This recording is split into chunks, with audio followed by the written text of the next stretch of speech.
I, Mahendra Singh Chauhan, welcome to all of you on our online portal of Sri Kandi Academy and EduTech. So dear students, in last class we discussed about the cell and cell organelles and overall discussion about the cells with including history and invention etc. Now today we are discussing about the next organelle which we left in our last class. जो last class में हमने हमारा organelle पढ़ते पढ़ते छोड़ा था क्योंकि समय हो गया था, पीछे दूसरी क्लास भी होती है, ऑनलाइन सारी सिस्टम चलता है, तो इसलिए समय का बड़ा ध्यान रखना पड़ता है. ठीक है, तो हम उसी क्लास में हम जो लास्ट क्लास में हमने छोड़ा था टॉपिक उसी से हम इनिशिएट करते हैं. जो टॉपिक था जो हम सेल ऑर्गेनल बात कर रहे थे वो था राइबोसोम. तो बात करें हम राइबोसोम की.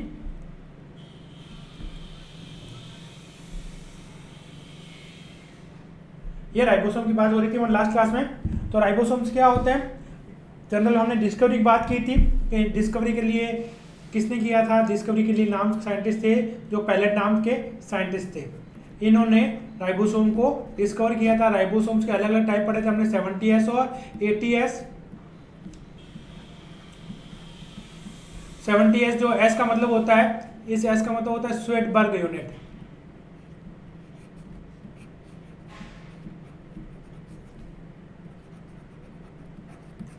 और कई जगह इसको सेडिमेंटेशन यूनिट भी कहा जाता है.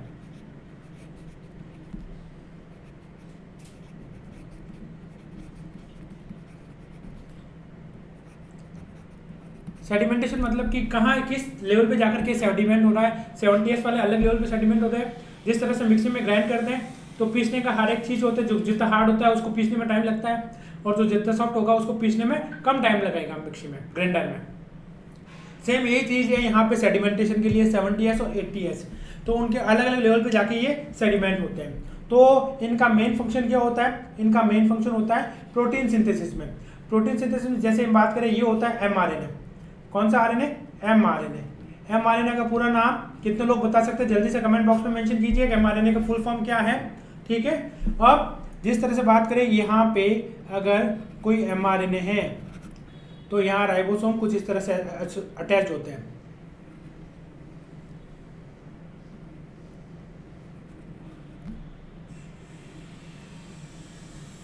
तो एक ही mRNA पे जब बहुत सारे राइबोसोम एसोसिएट होते हैं, अब देखो इसके दो सब यूनिट है, एक ये वाला सर्कल, दूसरा छोटा वाला सर्कल, तो ये कहलाती है सब यूनिट्स.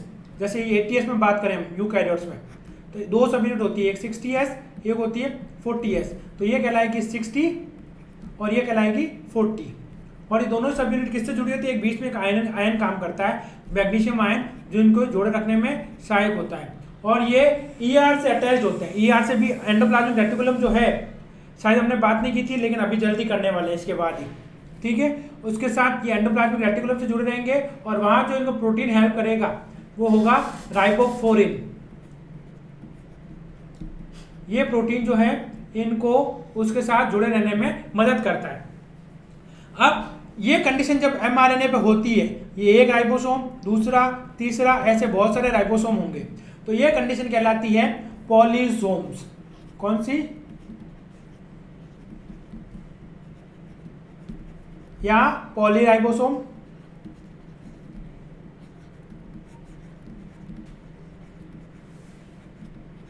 या फिर इसको एक और नाम दिया गया है इर्गासोम.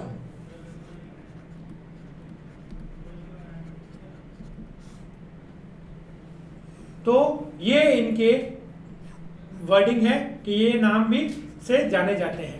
चलो आपके लिए क्वेश्चन और दे रहा हूं मैं, जो हमने पिछली क्लास में पूछा था. डिक्टियोसोम किस ऑर्गेनल को कहा जाता है? जल्दी से इसका आंसर मुझे कमेंट बॉक्स में कीजिएगा. डिक्टियोसोम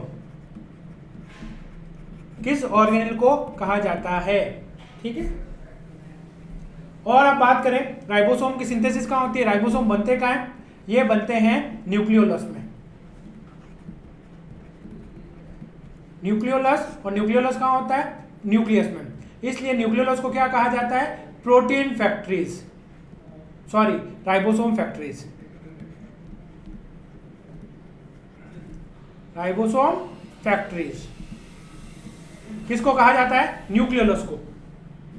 तो ये सारी जानकारी है जो राइबोसोम से संबंधित है. अब उसके बाद बात करें कि जो नेक्स्ट ऑर्गेनल है उसकी एंडोप्लाज्मिक रेटिकुलम. जैसे हमने बताया था अभी तो एंडोप्लाज्मिक के राइबोसोम के बाद अभी ईआर की बात करने वाले हैं। शॉर्ट में इसको ईआर कहा जाता है। अब ईआर जो है, ईआर की डिस्कवरी है वो पोर्टर नाम के साइंटिस्ट ने की थी। तो पोर्टर का संबंध किससे है? ईआर से। एंडोप्लाज्मिक रेटिकुलम जो है वो अपने आप में दो तरह की होती है। कितने टाइप्स की? 2 टाइप्स की।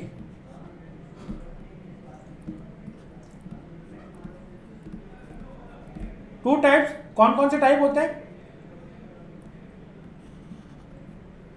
एक होती है rough endoplasmic reticulum, rough ER. दूसरी होती है स्मूथ ईआर।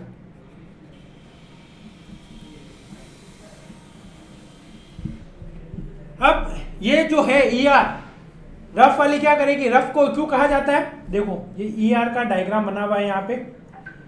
एक सबसे पहले कुछ इंपॉर्टेंट पॉइंट्स और बता दूं। सिर्फ this is the single organelle which associate with the nuclear membrane. ये एकमात्र ऐसा कोशिकांग है जो न्यूक्लियर की मेम्ब्रेन के साथ जुड़ा रहता है। ठीक है, जैसे हम बात करेंगे, ये देखो न्यूक्लियर मेम्ब्रेन, ये न्यूक्लियस की मेम्ब्रेन जो हमने बात की, आउटर मेम्ब्रेन, इनर मेम्ब्रेन, उसके साथ ये जुड़ा हुआ ऑर्गेनेल है। ये वाला, ये देखो। तो only organelle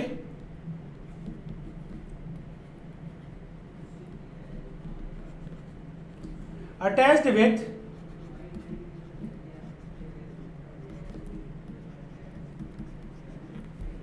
nuclear membrane.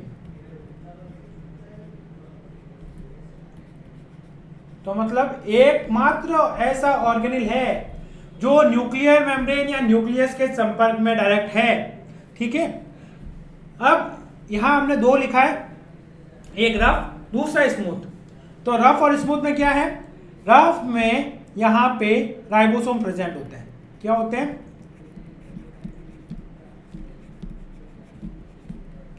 Ribosome. अब कौन से राइबोसोम होंगे? हमने पिछली लास्ट स्लाइड में बात की है। राइबोसोम 2 तरह के होते हैं, एक 70S होता है और एक 80S है। तो यहां जो राइबोसोम प्रेजेंट होंगे वो होंगे 80S। ये देखो, ये ER है और इसके ऊपर ये डॉट दिख रहे हैं, ये वाले डॉट्स। तो ये डॉट्स क्या है? ये राइबोसोम हैं, और वो भी कौन से? 80S। तो ये जो डॉट है वो ही राइबोसोम है, और राइबोसोम का 80S का टाइप है। तो इस कारण से राइबोसोम के प्रेजेंट होने की वजह से ER की सरफेस कैसी हो जाती है? रफ, खुरदरी। अगर जैसे हम बात करें, ये इस तरह से प्लेन है, अब यहाँ राइबोसोम आकर जुड़ गए तो क्या हो गया? एक तरह से स्प्लिट ब्रैकेट बन गए, इस तरह से बन गए ना। तो इस वजह से क्या हो गई? यहाँ की सरफेस रफ हो गई, खुरदरी हो गई। तो इसलिए इसको कहा जाता है रफ एंडोप्लाज्मिक रेटिकुलम। जबकि दूसरी तरफ यहाँ बात करेंगे, यहाँ पे एक साइड में ये देखिए, ये जो है सेकंड, ये है स्मूथ एंडोप्लाज्मिक रेटिकुलम। मतलब कि यहाँ पे ribosomes are absent. Ribosomes absent होते हैं। क्लियर? अब यहां पे दोनों का फंक्शन क्या है? 2 तरह के है, तो फंक्शन भी दोनों का अलग अलग होगा। तो बात करें फंक्शंस के लिए, तो फंक्शंस में यहां पे इसका फंक्शन होता है प्रोटीन सिंथेसिस में, प्रोटीन सिंथेसिस। जबकि यहां पे स्मूथ ER का काम होता है। अब प्रोटीन सिंथेसिस क्यों होगी? क्योंकि अभी लास्ट टाइम में बात की हमने, प्रोटीन सिंथेसिस में कौन इन्वॉल्व होते हैं? राइबोसोम। और राइबोसोम कहां प्रेजेंट है? रफ पे। इसलिए ये वाली ER जो है रफ एंडोप्लाज्मिक रेटिकुलम है, जो प्रोटीन सिंथेसिस में काम करती है। तो स्मूथ का काम क्या है? स्मूथ काम करेगी लिपिड मेटाबॉलिज्म में। लिपिड मेटाबॉलिज्म में, प्रीवियस वन, लिपिड मेटाबॉलिज्म में काम करती है। तो मतलब साथ में स्टीरॉयडल हार्मोन का सिंथेसिस करती है।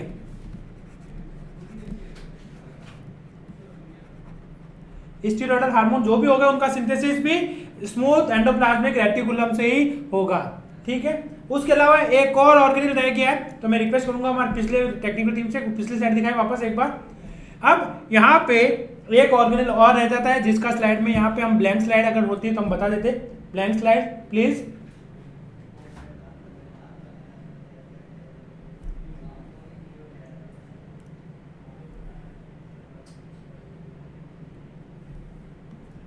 तो हम बात कर रहे हैं एक और ऑर्गेनेल रह जाता है जो है वैक्यूल। तो वैक्यूल क्या है, इसकी इन्वेंशन जो है स्प्लांजन ने की थी, स्प्लांजी। और ये प्लांट सेल में प्रेजेंट होते हैं, बड़े भी होते हैं, प्लांट सेल में प्रेजेंट, और साइज लार्जर साइज, ठीक है। प्लांट सेल के अलावा कुछ एनिमल्स में भी होते हैं जिन पे साइज वेरी करता है, ठीक है। प्रोटिस्टा में भी होते हैं। अब यहाँ पे साइज बड़ी होने की वजह से क्या करते हैं, ये सेंटर में होते हैं, in the centre of the cell, जो मैं आपको प्लांट सेल में बता ही चुका हूँ। प्लांट सेल के सेंटर में है, इस वजह से न्यूक्लियस थोड़ा साइड में होता है। उसके अलावा बात करें प्लांट सेल में ये कुछ पिगमेंट का स्टोरेज करते हैं, प्लस जो आप हम पढ़ेंगे फोटोसिंथेसिस में, उसमें एक होता है कैम प्लांट्स, क्रसुलेशन एसिड मेटाबॉलिज्म। ऐसे प्लांट्स जिनमें जो नाइट को स्टोमेटा ओपन होते हैं, तो क्या करते हैं नाइट में, क्या करते हैं एसिड का डिपोजिशन, क्या करते हैं एसिड का डिपोजिशन। और एसिड का डिपोजिशन भी कहाँ होता है, इन्हीं वैक्यूल्स में। एसिड डिपोजिशन वो वैक्यूल में होता है। उसके अलावा और बात करें तो प्रोटिस्टा में यहाँ पे कुछ इन वैक्यूल्स के और फंक्शन क्या हो सकता है, कुछ पिगमेंट को भी स्टोर करके रखता है। जैसे प्लांट में बात करें तो एंथोसाइनिन एक पिगमेंट होता है जो भी वैक्यूल में स्टोरेज होता है। कुछ अमीबा में बात करें तो ये अमीबा में क्या करते हैं, उनको तैरने में हेल्प करते हैं, तो उसको कहते हैं बायोन्सी। तो बायोन्सी में हेल्प करते हैं। उसके अलावा कुछ होते हैं कॉन्ट्रैक्टाइल वैक्यूल्स जो फूड में हेल्प करते हैं, कॉन्ट्रैक्टाइल वैक्यूल्स जो फूड स्टोरेज के लिए, कुछ मूवमेंट्स के लिए होते हैं, ठीक है। कुछ होते हैं गैस वैक्यूल्स, ये गैस वैक्यूल्स का ही टाइप है जो बायोन्सी में हेल्प करेगा, और ये कॉन्ट्रैक्टाइल फूड में हेल्प करेगा, ठीक है। कुछ पिगमेंट स्टोरेज के लिए होते हैं, pigment storage, acid deposition etcetera, अलग अलग टाइप के वैक्यूल्स होते हैं। तो ये वैक्यूल्स के बारे में थोड़ा सा जनरल बताना जरूरी था, क्योंकि एक छूटना ही दिया है। प्लांट्स में बड़ा ऑर्गेनेल होता है जो सेंटर में पाया जाता है, ठीक है। एनिमल में प्रेजेंट होगा तो छोटा ही होगा, जैसे अमीबा में बायोन्सी के लिए होता है। नेक्स्ट बात करें अपन, तो ये सारे ऑर्गेनेल्स कंप्लीट होते हैं इसके साथ। नेक्स्ट है प्लांट सेल और एनिमल सेल में क्या डिफरेंस है, ठीक है। तो ये डिफरेंस वाला क्वेश्चन तो अक्सर पूछा जाता है, आपके थ्योरी का पार्ट है बड़ा, तो डिफरेंस तो हमें याद रखना ही है। अब दोनों सेल की स्टडी करने के बाद, from the study of both the cells we have come to the know that the most of the cells of the found in plants and animals equally. तो मोस्ट क्या है, प्लांट और animal cells की equal है, फिर भी उनमें कुछ डिफरेंस देखने को मिलेंगे, but still some cells are found only in the plants. कुछ जो सेल्स होगी वो सिर्फ प्लांट्स में मिलेगी और कुछ सिर्फ एनिमल्स में मिलेगी। और सेल की बात करें, सेल के अलावा सेल के अंदर जो ऑर्गेनेल्स हैं वो कुछ सिर्फ प्लांट्स में मिलेंगे और कुछ सिर्फ एनिमल्स में मिलेंगे। तो ये ऑर्गेनेल भी वेरी करते हैं, जैसे क्लोरोप्लास्ट वो सिर्फ प्लांट में मिलेगा, सेंट्रोसोम सिर्फ एनिमल्स में मिलेंगे, कुछ इस तरह के, ठीक है। Only these two cells are identified on the basis of, ठीक है। किस बेसिस पे आइडेंटिफाई होगी, जो भी बात करेंगे प्लांट सेल का एक जनरल स्ट्रक्चर है, जो आई थिंक मैं पहले बता चुका हूं। फिर भी अगर किसी को कोई डाउट हो तो बेझिझक आप कमेंट बॉक्स में मेंशन कीजिएगा, ठीक है। तो सबसे बाहर ये ग्रीन वाला पोर्शन है जो इसका कहलाता है सेल वॉल, जो ऑलरेडी बढ़ चुके हैं। प्लांट में बनी होती है cell wall, cellulose, hemicellulose, lignin, pectin, जो हम ऑलरेडी डिस्कस कर चुके हैं। उसके अंदर की तरफ होता है सेल मेम्ब्रेन, और सेल मेम्ब्रेन के अंदर होता है साइटोप्लाज्म, जहां पर इंक्लूजन बॉडीज होती है। फिर ये न्यूक्लियस, बड़ा सा ऑर्गेनेल, और न्यूक्लियस एसोसिएट एक ही ऑर्गेनेल होता है, जो अभी बात की हमने एंडोप्लाज्मिक रेटिकुलम। और एंडोप्लाज्मिक रेटिकुलम भी दो तरह की है, एक रफ ईआर और एक स्मूथ ईआर। न्यूक्लियस के अंदर एक और ऑर्गेनेल होता है जिसको कहा जाता है न्यूक्लियोलस। फिर एक पावर हाउस होता है एनर्जी के स्टोरेज के लिए, एनर्जी जनरेशन के लिए, माइटोकॉन्ड्रिया, पेरोक्सिसोम साइकिल चलाने के लिए, ठीक है। और एनिमल में बात करेंगे तो ये पेरोक्साइड्स को तोड़ने में हेल्प करता है। और सबसे बड़ा जो ऑर्गेनेल है यहाँ पे वो वैक्यूल, जो अभी बात की हमने। फिर सेल मेम्ब्रेन बात कर चुके हैं। डॉट्स जो है राइबोसोम, और राइबोसोम यहाँ वाले जो बात कर रहे हैं साइटोप्लाज्म जो होते हैं वो 80s और 70s का होंगे माइटोकॉन्ड्रिया और क्लोरोप्लास्ट में, ठीक है। अमाइलोप्लास्ट जो हमने पहले बात की थी, अमाइलोप्लास्ट, इलियोप्लास्ट और वहां पे एल्यूरोप्लास्ट, ठीक है, ये पढ़ चुके हैं। इलियोलिपिड के लिए, अमाइलो प्रोटीन के लिए और एल्यूरो कार्बोहाइड्रेट के लिए।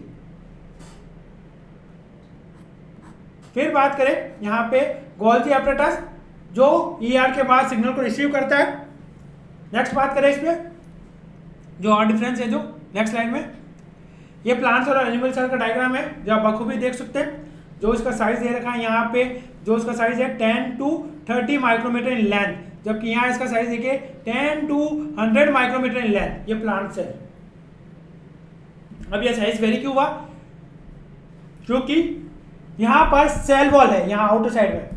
फिर यहाँ पे देखेंगे इसका साइज जो होता है राउंड या इरेगुलर होगा, जबकि यहाँ का जो शेप होगा बिल्कुल रेक्टेंगुलर, क्यूबिक या एकदम शेप में होगा। क्यों होगा? क्योंकि चारों तरफ क्या है इसके बाउंड्री है, और बाउंड्री क्या सी सेल वॉल, इसलिए इसका शेप होगा। यहाँ एनिमल सेल का इरेगुलर शेप होता है, ठीक है, राउंड या इरेगुलर कुछ भी हो सकता है। ये बड़े बड़े डिफरेंस आपको दिख रहे हैं। एक तो क्लोरोप्लास्ट, ये प्लाज्मोडेस्माटा जंक्शन है जो प्लांट सेल और एनिमल सेल के दो प्लांट सेल के बीच में पाया जाता है।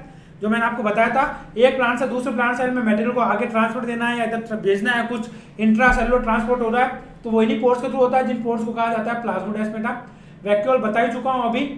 फिर लाइसोसोम तो दोनों में कॉमन है, सेल वॉल और सेल मेम्ब्रेन। तो बेसिक चीज क्या है? एक तो प्लाज्मोडेस्माटा, एक वैक्यूल और एक क्लोरोप्लास्ट, ठीक है। और एनिमल सेल में बात करें तो वैक्यूल जैसे मैंने बताया तो होंगे तो छोटे होंगे। उसके अलावा सेंट्रियोल्स, और यहां एक चीज और लिखना भूल गए, जैसे सेल वॉल यहां पे अब्सेंट होती है, यहां सेल वॉल नहीं होती है, ठीक है। तो ये डिफरेंस होते हैं। नेक्स्ट बात करें अपन, अब क्या है? Due to difference in the cells their functions are also change such that they only due to the presence of green cell plant cell can do, means green cell in the cells green colours organelle and which is known as chloroplast.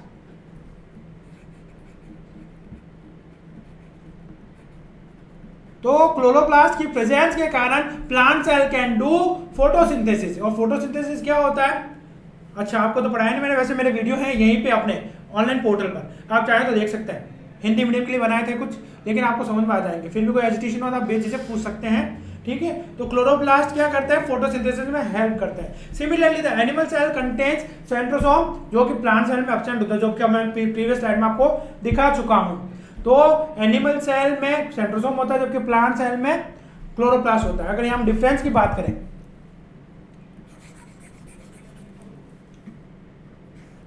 तो ये plant, इधर animal. तो plant में सबसे पहले क्या कहेंगे? Chloroplast present होता है, प्रेजेंट यहां पे Sippy absent. Next, no previous slide. इसी में नेक्स्ट पॉइंट क्या होगा? Cell wall. सेल वॉल यहां पे प्रेजेंट होगी, यहां पे सेल वॉल अपसेंट होगी। यहां पे वैक्यूल्स बड़े होते हैं, जो आपको दिखा चुका हूं, लार्ज और सेंटर में, लार्ज और सेंटर में होते हैं। यहां पे क्या होंगे? वैक्यूल स्मॉल और नॉट इन द सेंटर, ठीक है, सेंटर में नहीं होंगे। फिर उसके अलावा बात करेंगे तो एनिमल सेल में सेंट्रियोल्स पाए जाते हैं, सेंट्रियोल्स प्रेजेंट तो यहाँ पे सेंट्रियोल्स एब्सेंट।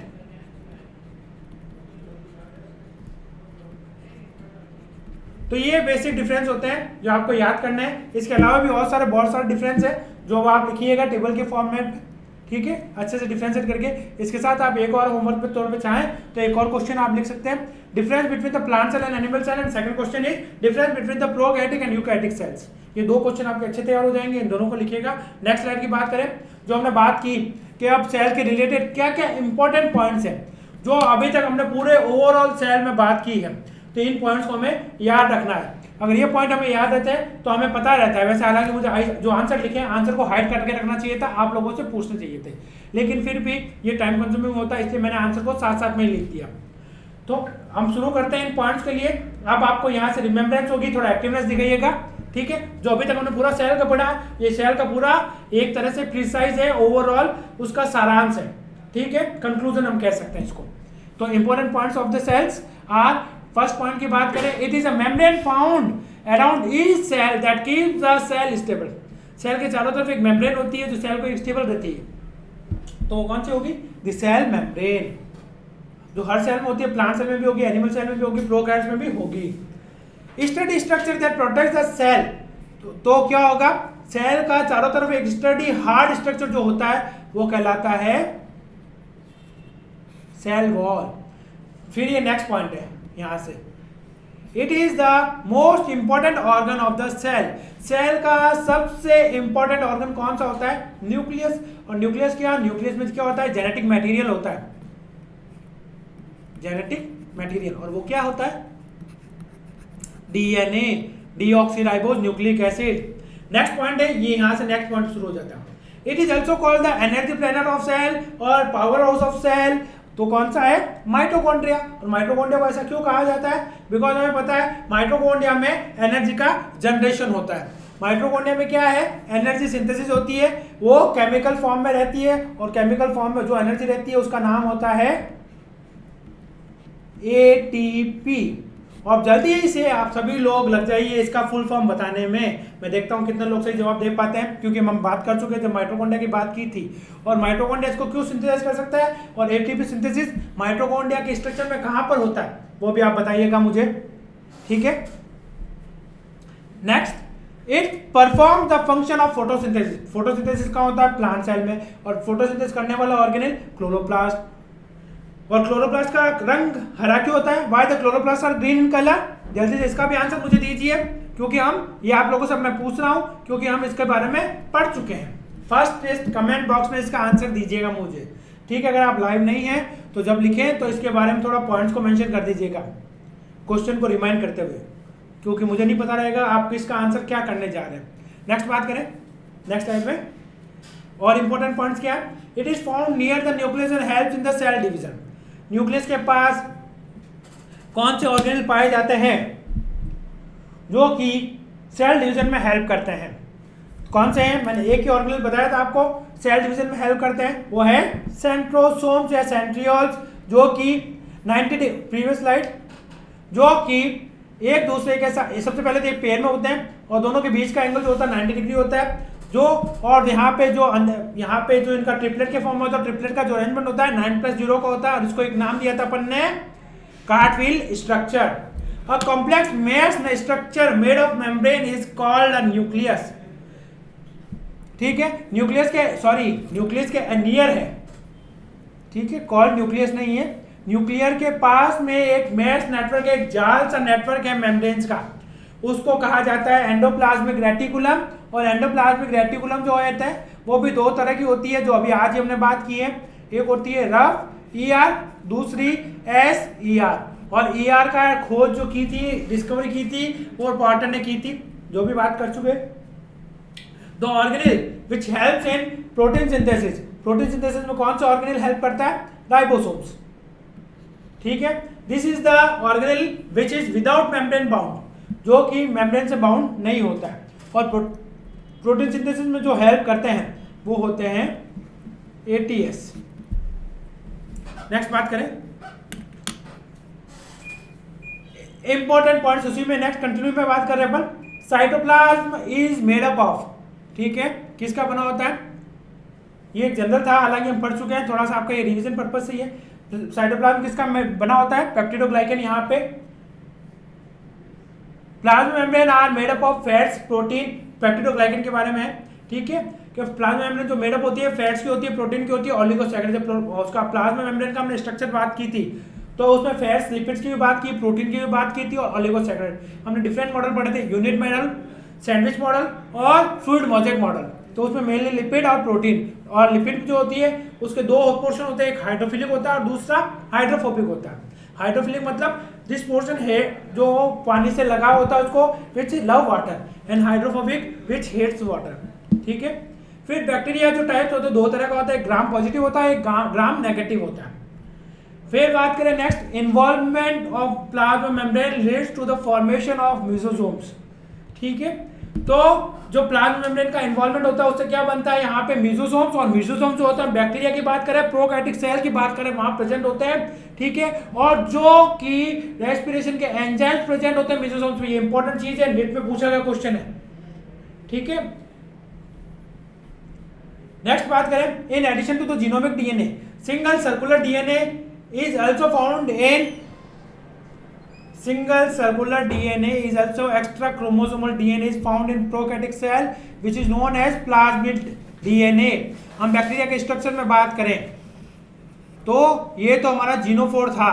जीनोफोर के अलावा एक और डीएनए होता है छोटा सा स्मॉल सर्कुलर, जिसको कहा जाता है plasmid DNA, which is present in bacterial cell और we can say present in prokaryotic cell. Next बात करें, बैक्टीरियल सेल्स आर मोटाइल और नॉन फंक्शनल, ठीक है। तो मोटाइल है या नॉन मोटाइल है। मोटाइल है तो मोटाइल के लिए स्ट्रक्चर की जरूरत पड़ती है, वो होता है फ्लैजिलम। फ्लैजिलम होता है, फ्लैजिलम खुद 3 पार्ट से बना होता है। 3 पार्ट कौन कौन से है? एक फिलामेंट होता है, फिर एक हुक होता है और तीसरा बेसल बॉडी होता है। यहां से हुक नहीं, हुक अलग से पॉइंट होता है इसका, filament, hook, and third one is basal body. Pili fimbriae doesn't play role in mobility. Pili fimbriae जो होती है वो भी एक एक्स्ट्रा पार्ट होता है बैक्टीरियल फ्लैजिला में, लेकिन उनका मोटिलिटी में कोई रोल नहीं होता, but they are involve in the sexual reproduction जो कि बैक्टीरिया के मल्टीप्लिकेशन में हेल्प करती है, एक बैक्टीरिया से दूसरे बैक्टीरिया को जोड़ने के लिए, इन्विटेशन के लिए, ठीक है। तो overall we can say that they help in the reproduction, such as यहाँ पे जैसे यहाँ बात करें, ये एक बैक्टीरिया, ये दूसरा बैक्टीरिया, ये आपस में इस तरह से है, तो यहाँ इनका सेक्सुअल जो अटैचमेंट होता है एक बैक्टीरिया का दूसरे बैक्टीरिया से, तो वो उसका सिग्नलिंग जो है अटैचमेंट पॉइंट वो पिल्ली और फिम्ब्राई के थ्रू होता है, ठीक है। लेकिन उनका मोबिलिटी में कोई रोल नहीं होता, they can't help in mobility of bacteria from one place to another place, but they help in sticking. जैसे एक बैक्टीरिया है ये और दूसरे बैक्टीरिया से जुड़ा हुआ है, तो यहाँ इनको जोड़ने में हेल्प किए हुए है। Next slide. अब the cytology term was given by Hartwig and father of cytology is Robert Hooke, ठीक है। plasma membrane is formed on which the enzymes for respiration, जैसे भी बताया मैंने, मेसोसोम्स के एंजाइम, मेसोसोम्स पर ही रेस्पिरेशन के एंजाइम्स प्रेजेंट होते हैं। उसके अलावा cell theory presented by two scientist, Marcus Schleiden and Theodor Schwann. And which is the smallest cell? I already told you, mycoplasma is the smallest cell. The anatomical and functional unit of body is, हम बात करेंगे anatomical और functional unit जो body का है वो क्या है? वो सेल है। और longest cell कौन सी है? नर्व सेल, जिसकी साइज 90 सेंटीमीटर तक है, ठीक है। और माइक्रोप्लाज्मा की बात करें तो 0.3 माइक्रोमीटर।